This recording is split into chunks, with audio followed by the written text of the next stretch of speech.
అందరికీ జైలు. నేను రఘుమతి చిగురుమది. Doctor BR Ambedkar Konaseema జిల్లా ఉమ్మడివారి నియోజకవర్గం అసెంబ్లీ స్వతంత్ర అభ్యర్థిగా మన 2019, 2024 నేను పోటీ చేయడం జరిగింది. నేను చాలామందికి తెలుసు చిగురుమల రఘుకుమార్ అంటే. ఇప్పుడు ఈ వీడియో ఎందుకు చేస్తానంటే కొంతమంది కోసం. అసలు ఇప్పుడు ఈ వైఎస్ఆర్సీపీ ఎందుకు నేల కొరిగింది అనేది నాకు తెలిసిన విధంగా నేను కొన్ని క్లారిటీలు ఇస్తాను. ఎందుకంటే ఈ వైఎస్ఆర్సీపీ ప్రభుత్వం ఎందుకు కుప్పకూలిపోయిందంటే జగన్మోహన్ రెడ్డి గారు ప్రజా సంక్షేమం అంటే డబ్బులు పంచడం అనుకున్నాడు తప్ప అభివృద్ధి చేయలేదు. ఇది ఫస్ట్. అర్థమైందా? ఇంకో విషయం ఏంటంటే ఎవరెవరు ఓట్లు వేయలేదంటే జగన్మోహన్ రెడ్డి గారికి మేనిఫెస్టోలో ఇచ్చినటువంటి కొన్ని అంశాలని ఆయన అమలు చేయలేదు. అదేంటంటే ప్రతి ఏటా జాబ్ క్యాలెండర్. ఈ జాబ్ క్యాలెండర్ కోసం ఎదురు చూసి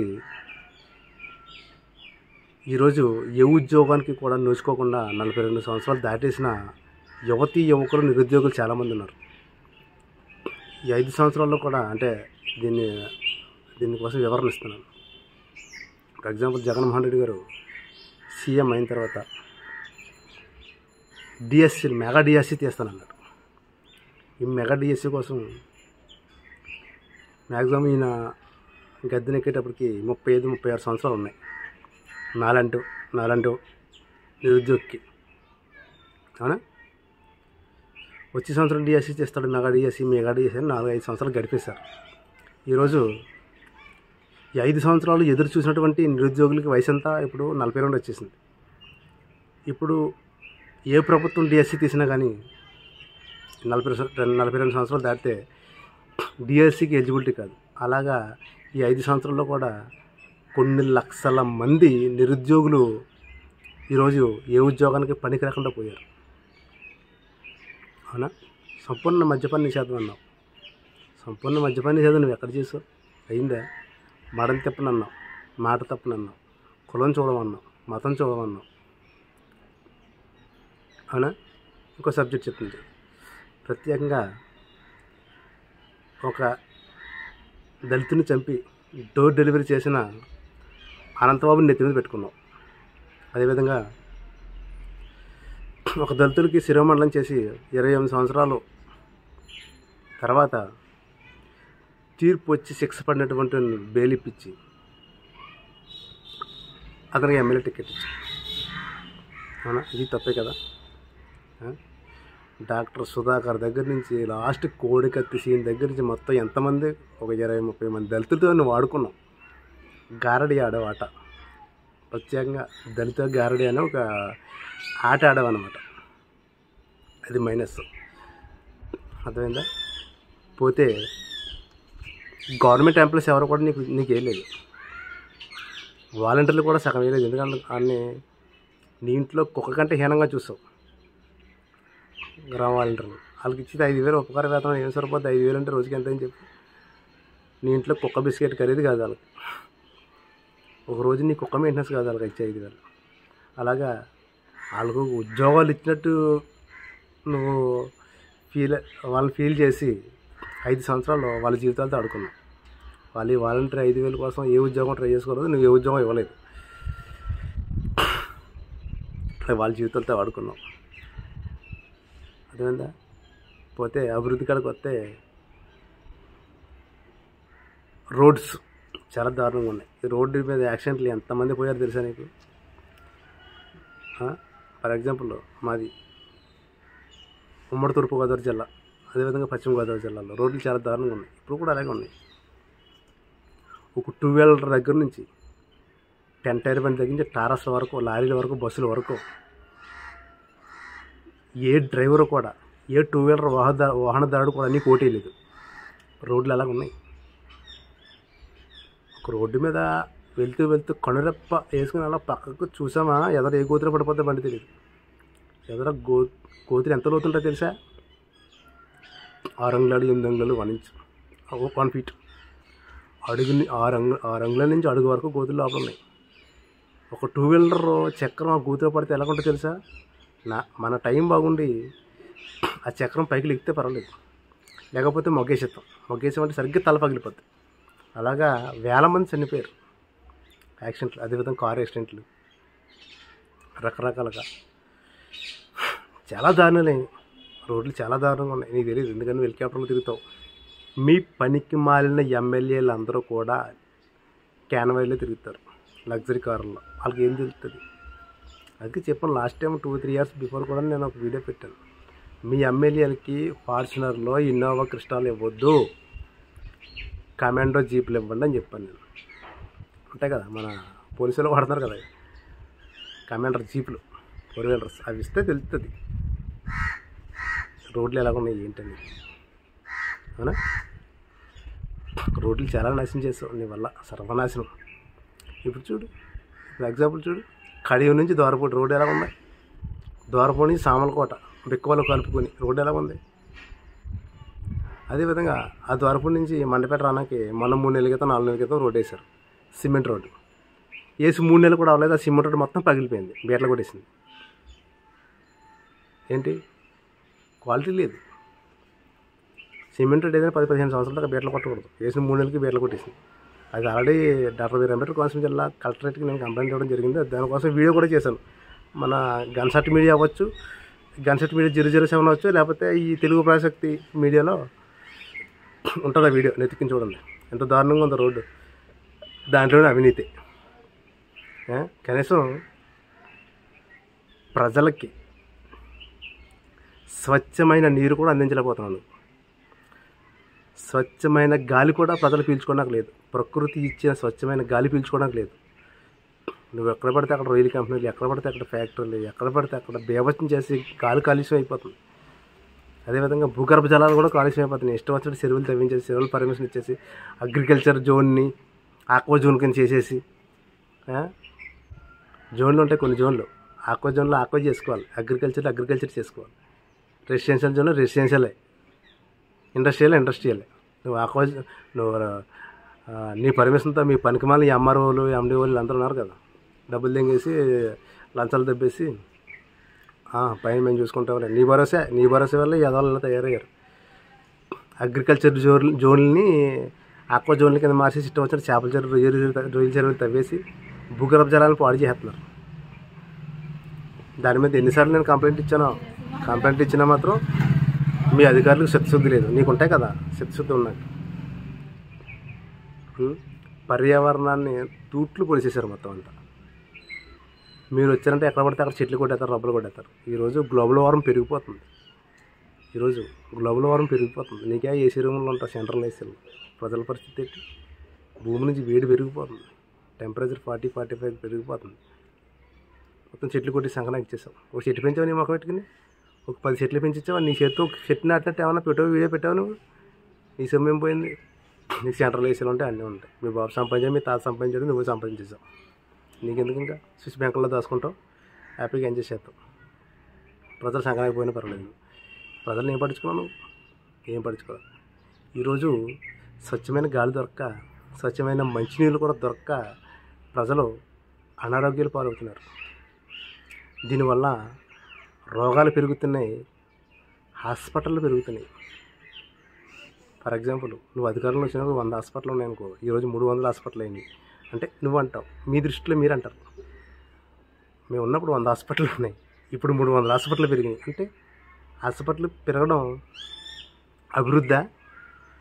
రోగుల సంఖ్య పెరిగితేనే హాస్పిటల్ పెరుగుతాయి. ఎప్పుడైతే నువ్వు హాస్పిటల్ తగ్గించావో అప్పుడు రోగుల సంఖ్య ఎప్పుడు తగ్గుతుందో అప్పుడు హాస్పిటల్ తగ్గితే అప్పుడే అభివృద్ధి. కొత్త రోగాలు సృష్టిస్తున్నారు మీ అధికారులు.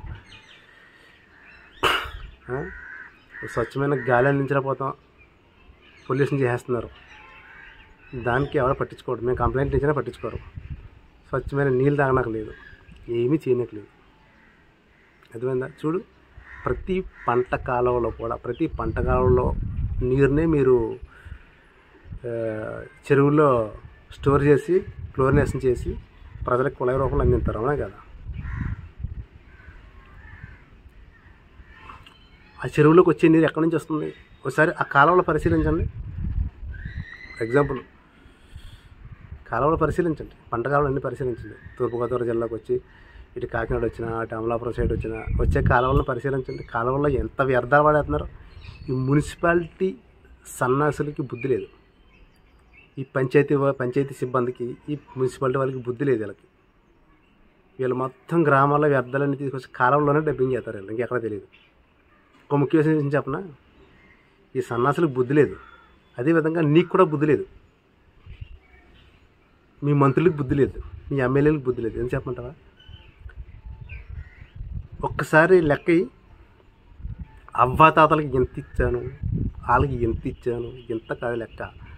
అసలు ప్రతి మున్సిపాలిటీకి, ప్రతి పంచాయతీకి డంపింగ్ యార్డులు ఎన్ని ఉన్నాయి? పారిశుద్ధ కార్మికులు గ్రామాల్లో వ్యర్థాలను తీసుకెళ్ళి డంపింగ్ యార్డ్లో కరెక్ట్గా వేస్తున్నారా లేదా? మనం ఎన్ని డంపింగ్ యార్డులు ఇచ్చాం? ఇంకా కొన్ని పంచాయతీలకి, మున్సిపాలిటీలకి డంపింగ్ యార్డులు ఇవ్వాలి. ఎందుకు ఇవ్వలేదు? నువ్వు డంపింగ్ యార్డులు ఇవ్వకపోతే వీళ్ళు ఏం చేస్తారు? కాలువలో కొడతారు.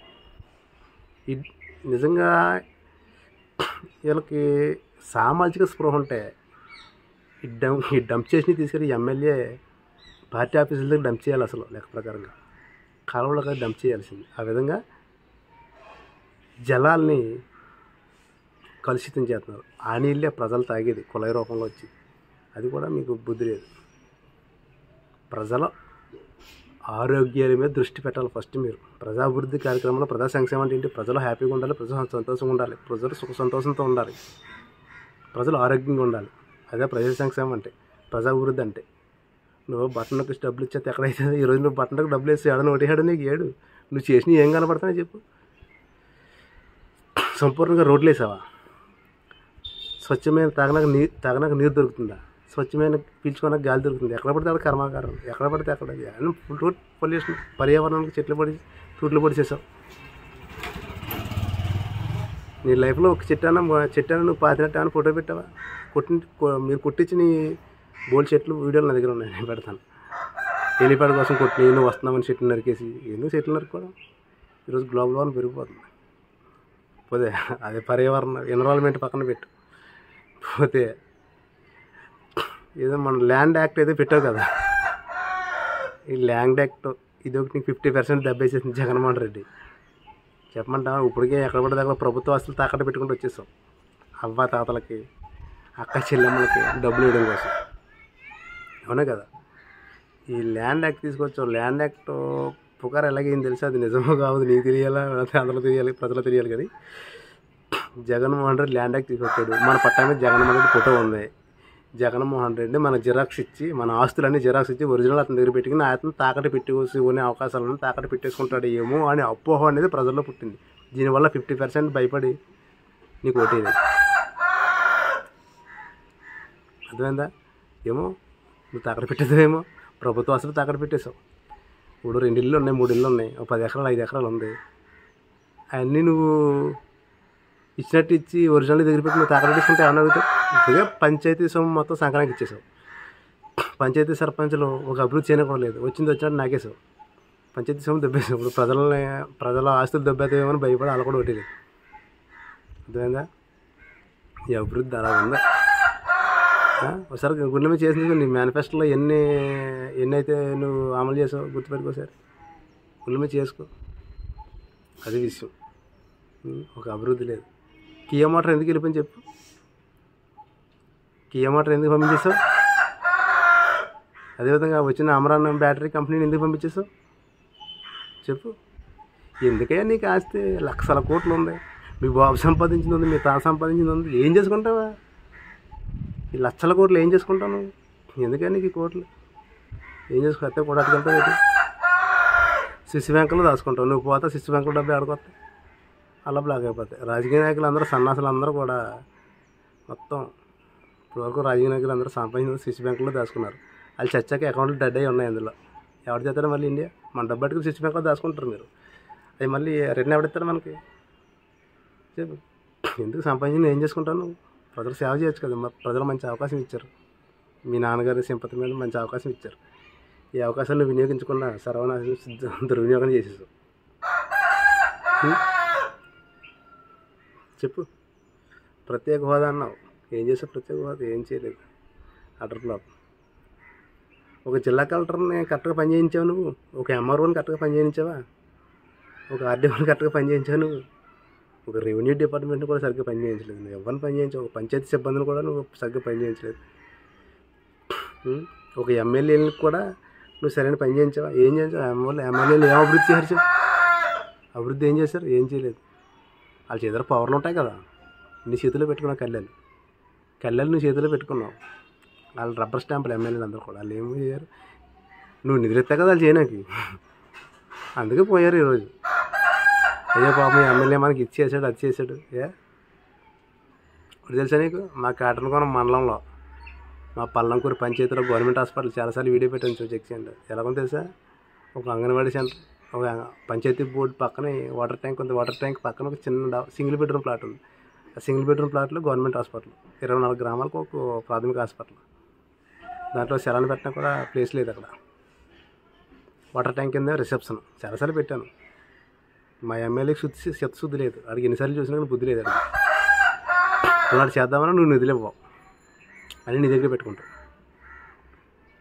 ఏం చేస్తే ఎవ్వరికి ఏం జరగలేదు, నీ వల్ల ఎవ్వరికి ఏం జరగలేదు, అందుకే తీసేశాను నేను. అర్థమైందా? ఇంకొక ముఖ్య విషయం చెప్తుందా చూడు. ఈరోజు వైఎస్ఆర్సీపీ ఈవీఎం ట్యాంపరింగ్లు కాదు ఓడిపోవడానికి కారణం, అసలు విషయం చెప్తున్నా చూడు. జనసేన మ్యాక్సిమం ప్రతి నియోజకవర్గంలో జనసేన అయ్యి 20,000 నుంచి 35,000 ఓట్లు ఉన్నాయి. అంటే 20,000 నుంచి 35,000 ఓట్లు జనసేన ఓట్లు ఉన్నాయి ప్రతి నియోజకవర్గంలో. ఈ ఓట్లు మొత్తం టీడీపీ కట్టాయి. కేవలం చెప్పమంటావా? నువ్వే చేసుకున్నావు. అసలు పవన్ కళ్యాణ్ ఎన్ని పెళ్ళి చేసుకుంటే నీకు ఎందుకయ్యా? పవన్ కళ్యాణ్ ఎన్ని పెళ్ళి చేసుకుంటే నీకు ఎందుకు?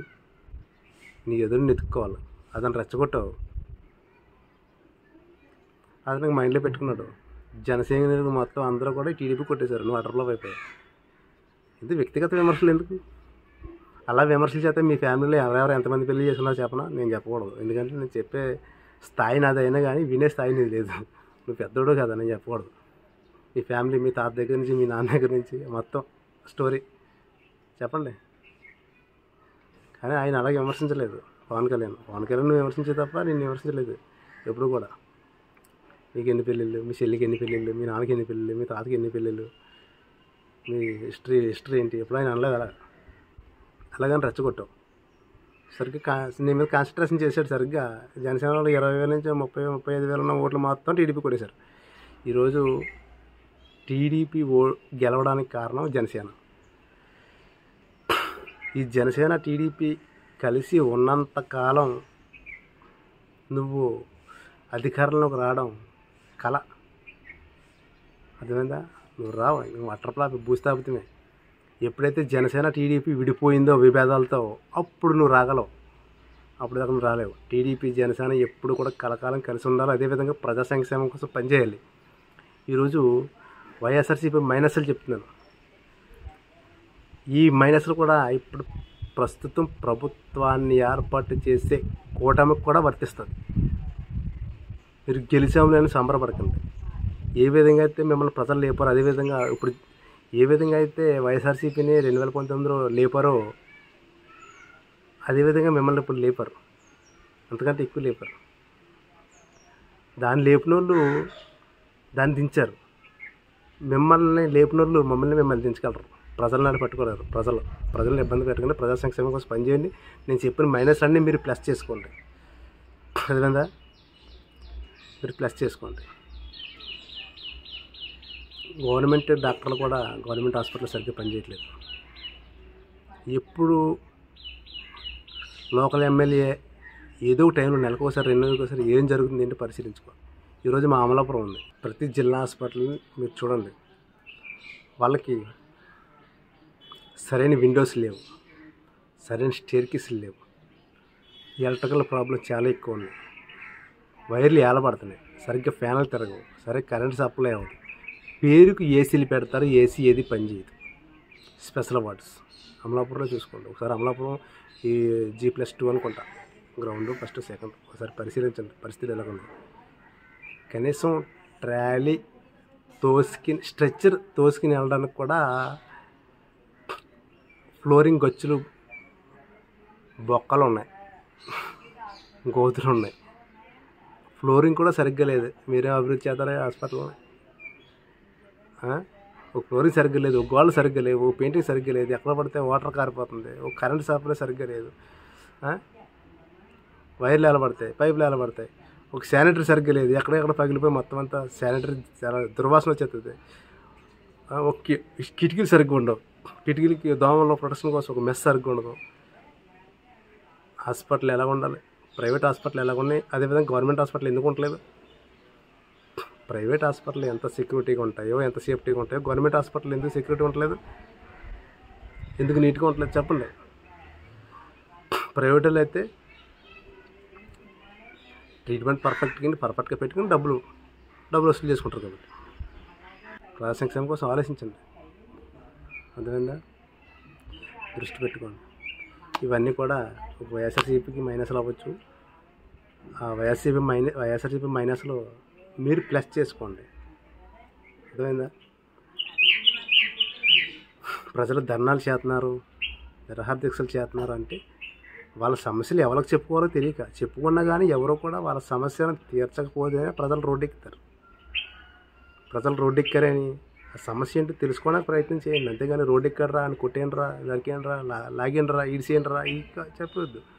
కారణం తెలుసుకోవడానికి ప్రయత్నాలు చేయండి, అర్థమైందా? దయచేసి గమనించండి. ఆక్వా జోన్లో ఆక్వా కల్చర్ని చేయండి. ఇప్పుడు కొత్త ప్రభుత్వంలో చెప్తున్నాను, అగ్రికల్చర్ జోన్కి వచ్చి అగ్రికల్చర్ జోన్లో మీరు ఆక్వా జోన్ చేస్తే కనుక మీకు మాత్రం తప్పదు, అర్థమైందా? ఆక్వా జోన్లో చేయండి, అగ్రికల్చర్ జోన్లో ఉంచండి, అర్థమైందా? ఇండస్ట్రియల్లో ఉంచండి, రెసిడెన్షియల్లో ఉంచండి, అర్థమైందా? రెసిడెన్షియల్ జోన్లో కూడా మీరు చెరువులు చేస్తున్నారు, అగ్రికల్చర్ జోన్లు కూడా మీరు ఆక్వా జోన్ చేస్తున్నారు. ఆధారాలు నా దగ్గర ఉన్నాయి, అర్థమైందా? ఇప్పుడు దాకా ఏ ప్రభుత్వంతో అయితే నేను పోరాటాలు చేశానో మీతోటి కూడా నేను చేస్తాను. నాకు పార్టీలు ముఖ్యం కాదు, ప్రజా సంక్షేమం ముఖ్యం. ప్రజల సంక్షేమం ఉండడం కోసం ఏమైనా చేస్తాను. మిమ్మల్ని కూడా వదిలిపెట్టను. మీరు చేసే ప్రతి తప్పు కూడా ప్రజలకు నేను తెలియజేసి తీరుతాను, అర్థమైందా? గుర్తుపెట్టుకోండి. ఈ కూటమి గెలిచారని సంబరపడద్దు. 5 సంవత్సరాలు ఇది పర్మనెంట్ కాదు. మీరు ఏదో పర్మనెంట్ అనుకోకండి. చంద్రబాబు నాయుడు గారు, అదేవిధంగా మన పవన్ కళ్యాణ్ గారు, ఇది 5 సంవత్సరాలే, జీవితాంతం కాదు. ఈ 5 సంవత్సరాలు మీరు సద్వినియోగం చేసుకుంటే భవిష్యత్తు ఉంటుంది, దుర్వినియోగం చేసుకుంటే సర్వమంగళమే, అర్థమైందా? గుర్తుపెట్టుకోండి. ఈరోజు జనసేన 21 సీటు గెలిచిందంటే టీడీపీ సపోర్ట్ చేయబట్టే జనసేన గెలిచింది. ఈరోజు జనసేన సపోర్ట్ చేసింది కాబట్టి టీడీపీ గెలిచింది. అది ఒకరినొకరు సపోర్ట్ చేసుకున్నారు కాబట్టి. లేకపోతే బీజేపీ ఎక్కడ మనకు గెలుస్తుందో ఏపీలో, బీజేపీ గెలిచిందంటే టీడీపీ జనసేన కలిపి బీజేపీని గెలిపించారు. అక్షర సత్యం. మీ కూటమి గెలవడానికి చేసిన ప్రయత్నం ప్రజా సంక్షేమం కోసం చేయండి, మీరు ప్రజల్లో గెలుస్తారు, అర్థమైందా? ఈవీఎం ట్యాంపరింగ్ అయితే కాదు. ప్రజలు ఆయనకి ఛాన్స్ ఇచ్చారు, దుర్వినియోగం చేసుకున్నాడు. సలహాదారులు పెట్టుకుని, పనికిమాలను పెట్టుకుని ప్రజా సంక్షేమం అంటే డబ్బులు పంచడం, బట్టన్ నొక్కడం అనుకున్నాడు ఆయన జగన్మోహన్ రెడ్డి. ఆయనకు తెలియలేదు పాపం, మరం ఇప్పుడు తెలుస్తుంది. నా వీడియో ఆయన చేరేటట్టు ఫార్వర్డ్ చేయండి, తెలుస్తుంది ఆయనకి అసలు విషయం, అర్థమైందా? మీకు అదే చెప్తున్నాను, ప్రజా సంక్షేమం డబ్బులు పంచడం కాదు, గుర్తుపెట్టుకోండి. ప్రజల అవసరాలు తీర్చండి, ప్రజా సంక్షేమం కోసం పనిచేయండి, అర్థమైందా? ప్రత్యేకంగా రోగాలు రాకుండా ప్రజలకు ప్రొటెక్షన్ ఇవ్వండి.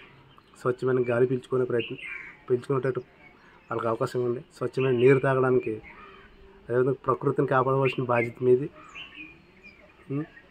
పర్యావరణం కాపాడండి, ప్రజలు బాగుంటారు. పెరిగిన హాస్పిటల్ సంఖ్యని, అదేవిధంగా పెరిగిన రోగుల సంఖ్యను తగ్గించే ప్రయత్నాలు చేయండి. ఆటోమేటిక్గా రోగులు తగ్గితే హాస్పిటల్ తగ్గుతాయి. అభివృద్ధి అంటే ప్రజలు అభివృద్ధి పదవులు నడుపుతున్నారంటే వాడు ఎంత సంపాదించినా కానీ రోగాల బారిన పెట్టేస్తాడు, హాస్పిటల్ పాలైపోతాయి డబ్బులు.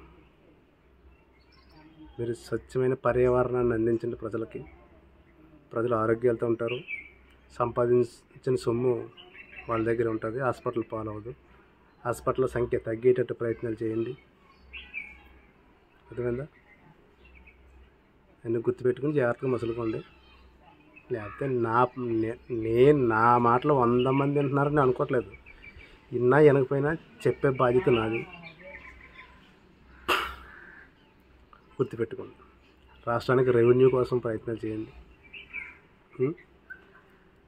కంపెనీలు తీసుకురండి, రెవెన్యూ పెంచండి. వచ్చిన రెవెన్యూని ప్రజా సంక్షేమం కోసం మీరు ఉపయోగించండి. అర్థమైందా? ఇంకో విషయం, జగన్మోహన్ రెడ్డి